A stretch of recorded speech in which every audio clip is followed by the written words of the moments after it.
Sekalipun hijab menutup rapat helai demi helai rambut, itu tidak lantas menghalangi tiga gadis dari pelosok Garut untuk meriuh dalam hingar-bingar panggung musik metal. Voice of Paceprot. Semenjak kemunculannya, band ini dengan terengginas menjelma menjadi anomali dalam kancah permetalan dunia. Manakala Marsha, Siti, dan Widi memutuskan untuk menjadikan kebisingan metal sebagai senjata, mereka bukan hanya sedang menentang batas-batas stereotip gender, lebih dari itu, Voice of Paceprot telah membuktikan bahwa wanita berhijab juga boleh dan bisa menjadikan musik metal sebagai medium pemberontakan yang santun sekaligus memiliki daya gedor untuk menggetarkan dunia.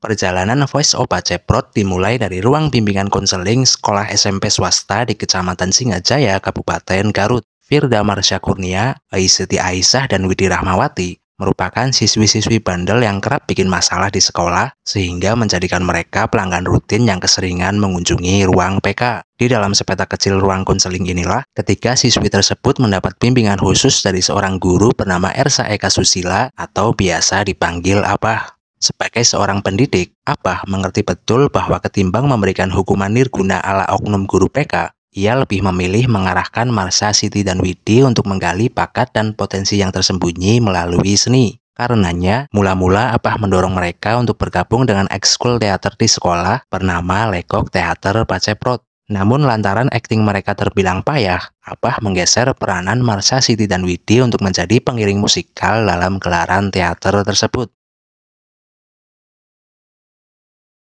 Marsha, Siti, dan Widi sejatinya bukanlah remaja yang sedari kecil sudah akrab dengan alat musik. Jangankan lihai memainkan instrumen, bahkan referensi musik yang mereka dengarkan bisa dikatakan sangat terbatas hanya pada apa yang kebetulan disodorkan acara televisi. Namun melalui bimbingan Abah, ketiganya perlahan dicekoki beragam referensi musik-musik cadas, sekaligus sekalian diajarkan dasar-dasar bermain instrumen. Mereka kemudian berlatih secara intensif selama 2 pekan, hingga akhirnya menunjukkan kebolehannya menjadi pengiring drama musikal yang dipertunjukkan Lekok Teater Paceprot. Semenjak pementasan teater tersebut, Abah yang melihat Marsha, Siti, dan Widi menemukan kesenangan saat bermain musik, sang guru kemudian mendedikasikan diri untuk sepenuhnya mendukung, membimbing, sekaligus memfasilitasi ketiga siswinya itu untuk menemukan jati diri melalui musik. Segala genre sempat dijajal ketiganya silih berganti, hingga kemudian mereka jatuh hati dengan kebisingan yang meraung dalam balutan distorsi metal. Maka pada 14 Februari 2014, Marsha, Siti, dan Widi bersepakat untuk membentuk sebuah band metal bernama Voice of Paceprot. Kiprah bermusik Voice of Paceprot bukanlah dongeng tentang gadis-gadis muda yang langsung dieluk-elukan saat kali pertama menjejaki panggungan. Di awal mereka berkarir, banyak pihak yang meragukan kemampuan bermusik personil Voice of Paceprot. Terlebih dari sudut pandang sebagian pengamat musik yang masih terjebak pada stereotip lama, usia para personil VOP yang saat itu baru menginjak 14 tahun, ditambah dengan penampilan mereka yang berhijab, dianggap tidak kompatibel untuk memainkan musik sekeras dan serumit metal. Salah satu pengalaman paling menyakitkan terjadi ketika mereka ditolak tampil di sebuah gigs, bukan lantaran minimnya kemampuan bermusik, tetapi semata karena angka yang tertera di kolom usia. Pengalaman menghadapi diskriminasi itu memicu kegeraman personil VOP hingga melahirkan Age Oriented, sebuah lagu yang secara gamblang meneriakan bahwa usia bukanlah tolak ukur kapabilitas.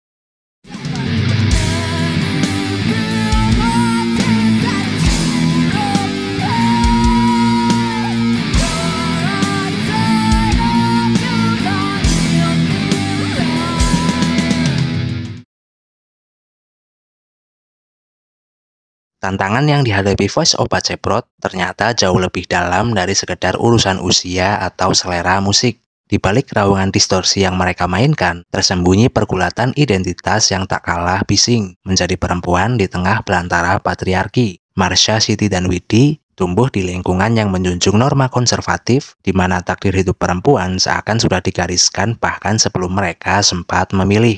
Menikah atau dinikahkan, hanya itu saja pilihan yang seringkali dipaksakan atas nama tradisi. Memilih jalan hidup sendiri, apalagi jika pilihan itu adalah menjadi musisi metal, tentu saja bakal dicap sebagai gadis tidak bermoral. Tak terhitung sudah seberapa sering Voice Opa Ceprot menerima tatapan sinis dan komentar nyinyir dari masyarakat sekitar saat mereka memulai berkarir.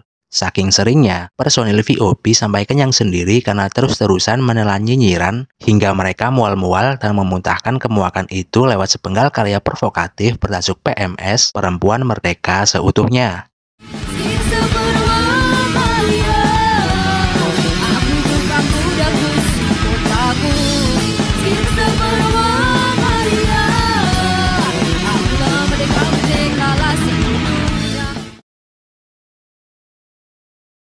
Semua cibiran yang meremehkan hanya perlu dibungkam dengan satu hal, yakni pencapaian. Karenanya, tidak peduli seberapa sakit telinga mendengar segala cercaan, Voice Opa Ceprot terus melangkah di setapak metal yang terjal. Festival-festival kecil tingkat sekolah dan daerah jadi ladang pembuktian pertama. Mereka mengisi panggung seadanya dengan peralatan pinjaman dan sound system yang tak jarang bermasalah. Saat Garut tuntas dilapas, Voice Opa Ceprot menebar kebawelan mereka ke kota kembang yang jadi epicentrum skena metal. Media nasional mulai melirik dan ibu kota segera menyadari entitas bernama VOP yang teramat otentik. Dalam waktu singkat, undangan untuk tampil di berbagai festival besar dalam negeri silih berganti berdatangan. Mereka naik ke panggung tak lagi sekedar sebagai selingan, melainkan headliner yang ditunggu-tunggu penampilannya. Langkah VOP semakin jauh ketika internet membukakan jalan bagi karya-karya mereka untuk menjangkau telinga global.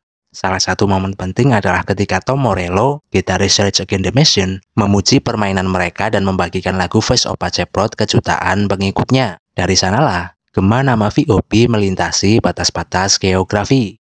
Sejalan dengan waktu, kini Voice Opa Ceprot menjelma menjadi salah satu band metal nasional paling disegani yang namanya harum mewangi di berbagai panggung bergengsi, dari Weekend Open Air hingga yang termutakhir. Voice Opa Ceprot menjadi perwakilan pertama band Indonesia yang manggung di festival bertabur bintang bertajuk Glastonbury. Lebih kurang setelah satu dekade berkiprah, Voice Opa Ceprot akhirnya pecah telur dengan merilis debut album bertajuk Retas pada Juli 2023. Sebagaimana kata retas yang bermakna memecahkan atau menembus sesuatu, VOP melalui album ini berupaya menyatakan sikap bahwa mereka tidak takut untuk merobek stigma, menentang dogma hingga menolak dikekang pakem-pakem tertentu suatu genre. Album Retas memuat 9 track dengan suguhan lirik beragam tematik seperti emansipasi perempuan dalam tajuk Not Public Property,